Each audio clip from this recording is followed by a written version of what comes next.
I don't think there is a word more sold to us today than the word change.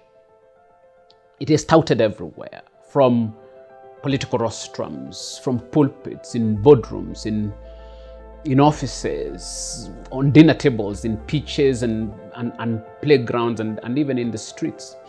It makes one sound modern, progressive, and transformative. If you want to sound classy, sophisticated, and even intellectual, talk change. Unfortunately,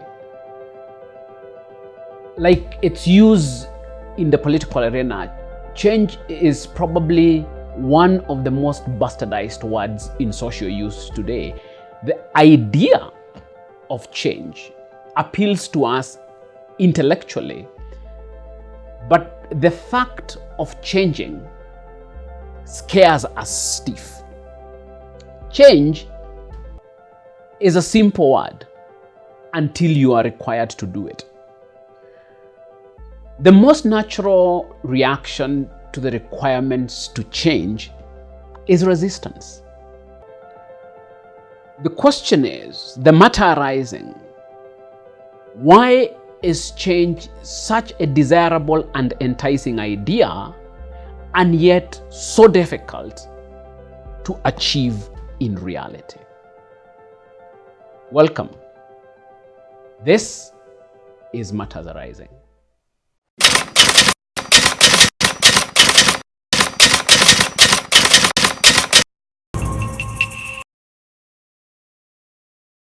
There are many explanations why change is such a desirable and enticing idea and yet so difficult to achieve in reality.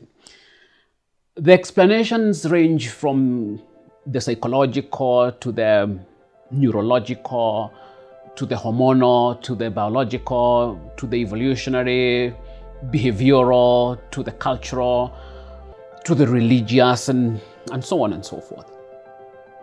As a teacher and as an educationist, I explain this from the point of view of school, learning, and agency. You cannot have change without change makers.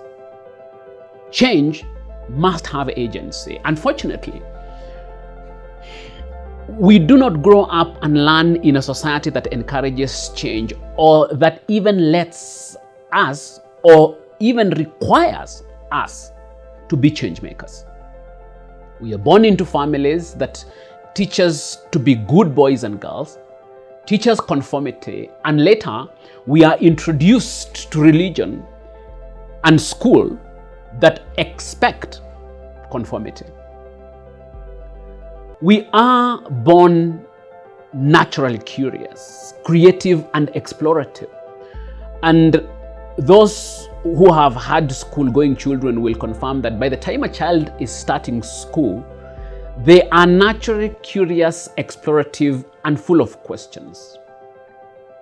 However, the more they stay in school, the less curious and explorative they get.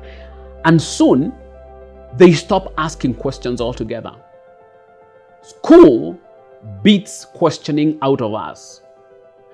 Questioning, though, is the very method of seeking the authority of truth.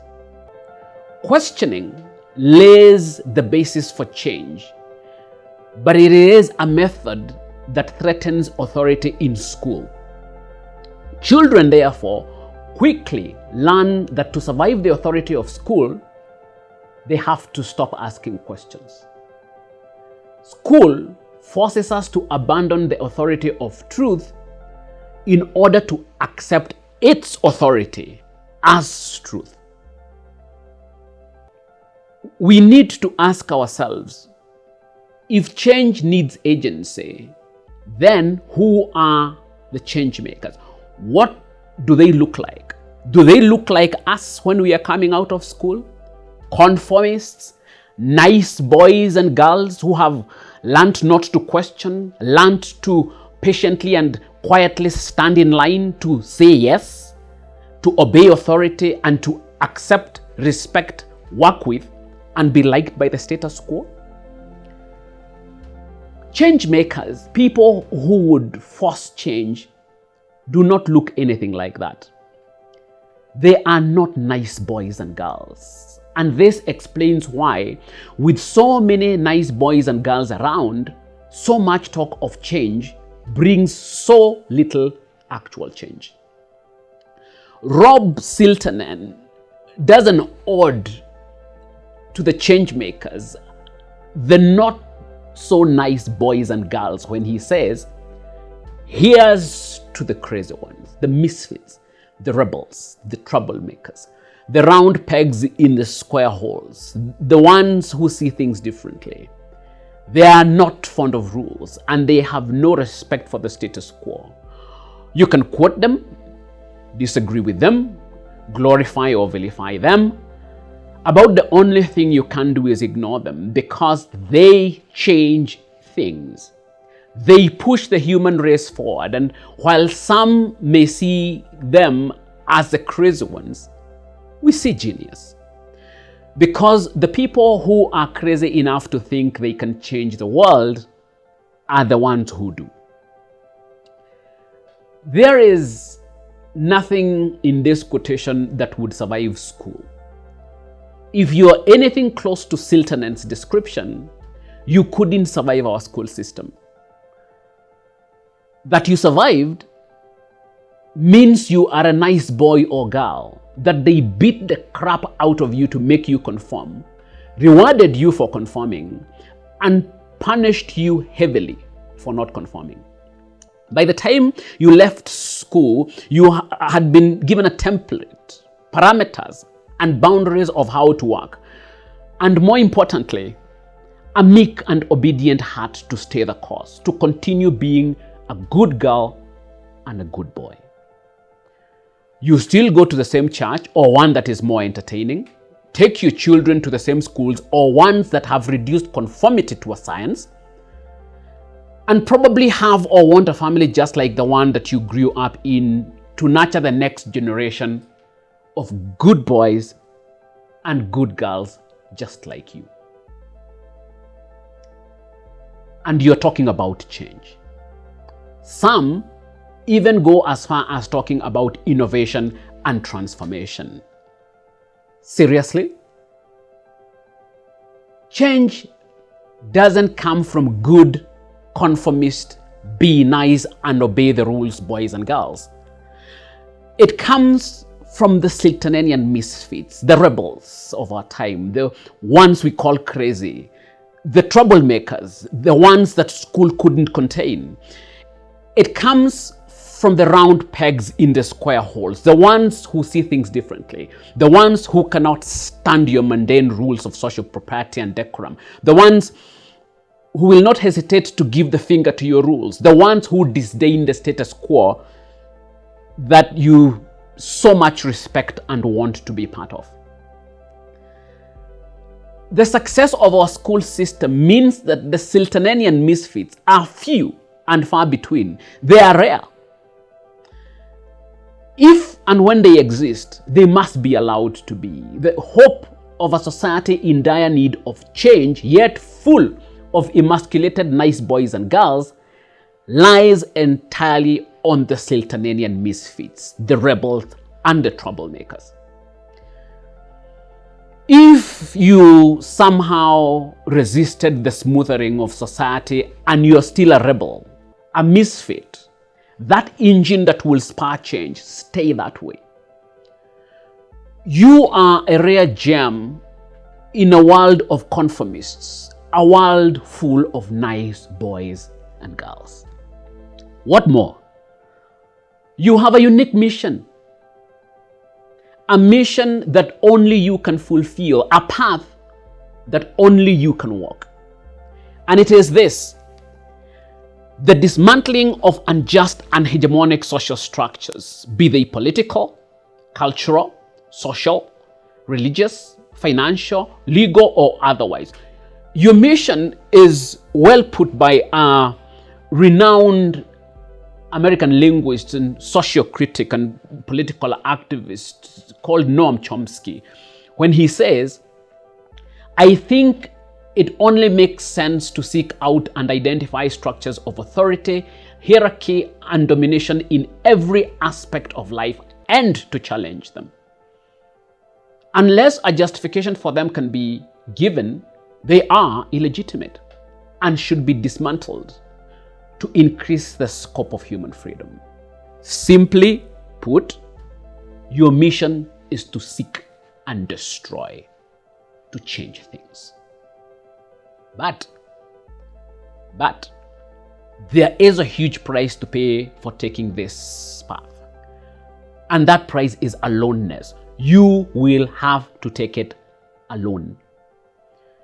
I would use the greatly pragmatic but realistic, if encouraging words of Reina Maria when she says, "Therefore, dear sir, love your solitude and try to sing out with the pain it causes you. For those who are near you are far away." And this shows that the space around you is beginning to grow vast. Be happy about your growth, in which of course you can't take anyone with you, and be gentle with those who stay behind. Be confident and calm in front of them, and don't torment them with your doubts, and don't frighten them with your faith or joy, which they wouldn't be able to comprehend. If you somehow survived the system and came out of it as a misfit, a rebel, a troublemaker, the crazy one, don't expect to be understood by the good boys and girls you grew up with, the ones you went to church and to school with. Do not expect their company, and preferably do not seek it. Loneliness is a price to pay for nonconformity. Ridicule is a price to pay for being different and staying different. Like Reina Maria says, do not take it out on the good boys and girls. Be happy about the fact that you survived their attempt to turn you into a good boy or a good girl. And be gentle with the good boys and good girls you left behind.